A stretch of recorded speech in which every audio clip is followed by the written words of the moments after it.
বন্ধুরা আজকে আমরা এসছি এই এসিগুলো আনইনস্টল করব, তো তোমাদেরকে দেখাবো যে কিভাবে আনইনস্টলটা হয়। তো চলো বেশি কথা না বাড়িয়ে কাজটা স্টার্ট করি, তারপর তোমাদেরকে ধাপে ধাপে দেখাচ্ছি। আগের ভিডিওতে বলেছি যে কিভাবে গ্যাস ব্যাক করা হয়, তাও এই ভিডিওতে বলে দিচ্ছি আবার যে প্রথমে যে ডিসচার্জ লাইনটা আছে সরু পাইপটা সেটা আগে লক করবে। এটা লক করা হয়ে গেলে 20 থেকে 30 সেকেন্ড ওয়েট করবে তোমরা, তারপরে মোটা পাইপটা মানে সাকশনটা লক করবে, তাহলে পুরো সিস্টেমটা থেকে গ্যাসটা আউটডোর টেনে নেবে। 30 সেকেন্ড হয়ে গেছে, এবারে সাকশনটাকে বন্ধ করে দিতে হবে। আউটডোরের নাট দুটো, ফ্ল্যারিং নাট দুটো খুলে নিতে হবে। যে কোনো একটা থেকে শুরু করতে পারো তোমরা। আমরা প্রথমে সরুটা খুলছি, তারপরে মোটাটা খুলছি। ভেতর থেকে তোমরা টপটা খুলে দেবে, খুলে বাইরের কানেকশানটা ফার্স্ট খুলবে। এই যে বেস নাট থাকে সেই বেস নাটগুলো খুলে নিতে হবে।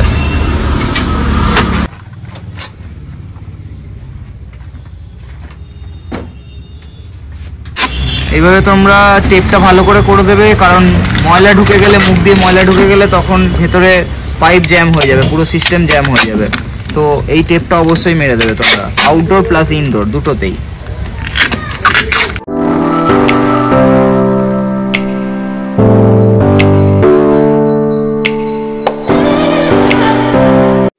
আউটডোর কাজ হয়ে গেলে চলে আসতে হবে ইনডোরে। প্রথমে ইনডোরে এইভাবে ইনডোরের তলার র্যাপিংটা খুলে নিতে হবে। ইনডোরের তলায় যে হাফ আর কোয়ার্টারের ফ্ল্যারিং নাটটা থাকে সেটা এইভাবে কাঁচি স্টাইলে দুটো স্লাইড রেঞ্জের মাধ্যমে খুলে নিতে হবে। তো আমরা এখানেও প্রথমে কোয়ার্টারটা খুললাম, তারপরে হাফেরটা খোলা হবে।